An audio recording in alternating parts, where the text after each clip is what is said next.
look at it with Facebook, right? It was a much shorter time frame, but MySpace was social media. Then Facebook came along. That wasn't going to take down MySpace. Facebook, a bunch of college kids.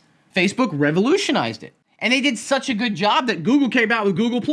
Bam! Killed. I didn't have any friends, so I don't know what the other ones were. Was it Friendster was the other one? All right, but here's the problem with Facebook, right? Or Meta in this case, okay? Here's the problem. Number 1, users, okay? Where are the users? No new people are signing up. Young people aren't signing up to Facebook. People are closing Facebook in record droves.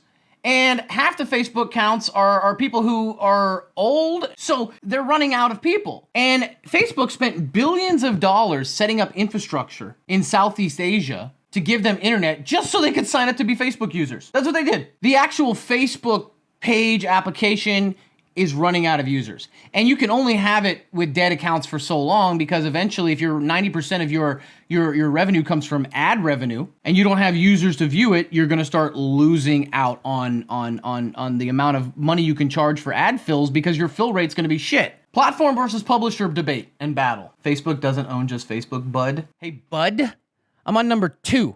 I realize that your education is probably 3rd grade and you didn't realize that we can go higher than this, but we'll get there, buddy. You might learn something. Sit the fuck down. Platform versus publisher. This is a huge deal right now, not just on Facebook, but Google and Twitter. It's why they keep going in front of Congress other than antitrust. Platform versus publisher. If you curtail the narrative or the content on your site, you go from platform to publisher, and then you can be sued or you can be held legally responsible for the content on there. If you sit back and go, oh, I don't know what's going on, then you can stay a platform. You can restrict certain content based on, for ads or whatever like that, but there is a point where you move from platform to publisher. And a platform is where, hey, listen, I just opened a platform, other people do it, go after them. Okay, they go after them. But my hands are tied, I can't do too much. But once you start saying, okay, well, we're gonna allow this and not this, and this is considered conspiracy, and this is considered fake news, and we got to, now you are altering the narrative, whether for good or bad, and then you become a publisher.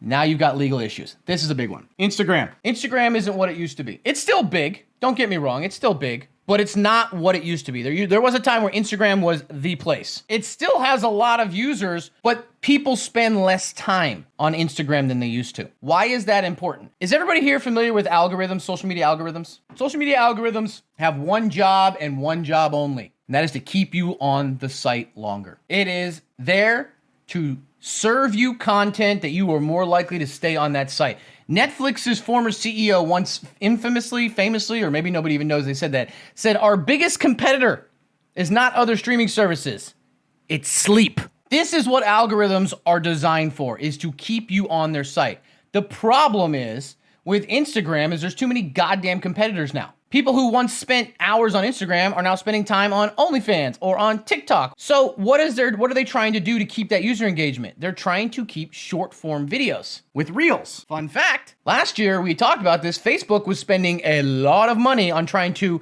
get influencers from TikTok and other platforms to come to Reels on contracts to get in there.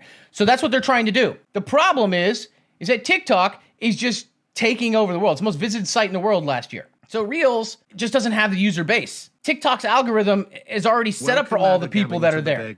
Reels is so far behind right now. Number 4, ad revenue. Facebook, almost their entire model for revenue is based on ads. And they blamed Apple this past earnings report, saying, well, Apple's new opt-out of data, tracking has significantly destroyed our ability to serve ads. Bullshit. Even Google already had to deal with YouTube, and that wasn't even had anything to do with Apple. You're just looking for somebody to blame. You're running out of users because you were once the global leader in everything, but now you're not. You're bleeding users. You have no reason for people to come back or sign up to your platform. Girls that once made money off of, whatever on Instagram now do it on OnlyFans. Influencers that used to do Instagram stories are now doing TikToks. YouTube introduced shorts, right? So it's other than just people wanting to become influencers and posting pictures of themselves for likes, not going to their other people's profiles. They just post pictures, just pay attention to their own profile. It's all it is. people paying for bots to like them and stuff like that, ad revenue is dipping. If you have no new users and all your users are dying or deactivating their account, or you're changing it up and you become the center of controversy, meaning that several other companies are less likely to pay for ad space, or your fill rate's going to be shit, so they end up paying you much less per ad served, you're losing out on ad revenue. So they've got WhatsApp, right? It's a free service, but where's the money come from? Data. But now what? If you have WhatsApp on an iOS device, guess what? You opt out of tracking. Everything on this board is working against Facebook and Meta right now. So if you're a company that is falling, it's the same way as streamer. In streaming, we call it the death spiral. A death spiral is where something's not going right. Either your content is repetitive or old, or the game is there's something else, or there's somebody on there.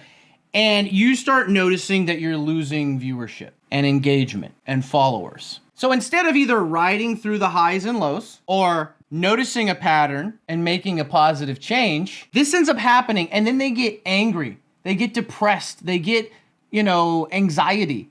And then they become boring to watch or depressing to watch. And then the people who are left over start to leave. And then the cycle just exacerbates and exacerbates until they just lose their mind, they give up, or they just do whatever. That's a streamer death spiral. So Facebook has been faced with this for a little while, but they're trying to revamp and trying to find the next thing to get people interested again. It's like somebody streams Fortnite forever, they start losing all their viewership, and then they flip to Call of Duty, right? They're just spiraling, and they say, you know what, fuck it.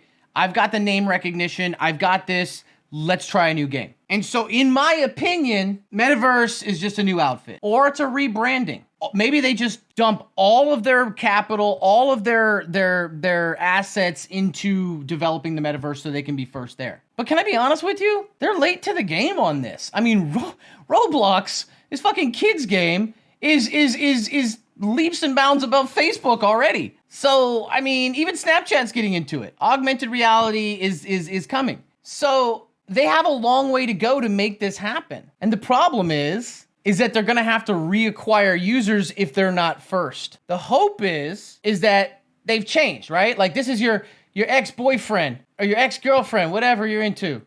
And they cheated on you, and they were into drugs and alcohol and partying and fucking around and like that. They were a really good person, whatever. Then they went to detox, they cleaned up, they got a haircut, they dressed nice, they sober, and they come back. Now you gotta decide, is this a new them? What is this Metaverse thing? So the Metaverse is basically Ready Player One in real world. Surrogates in real world. It's basically you to live a life in another dimension, another verse, while sitting in your couch. Not virtual reality, augmented reality. All right, that answer your question? I went on a very long rant, but you know what? That might make a good YouTube video. I need one.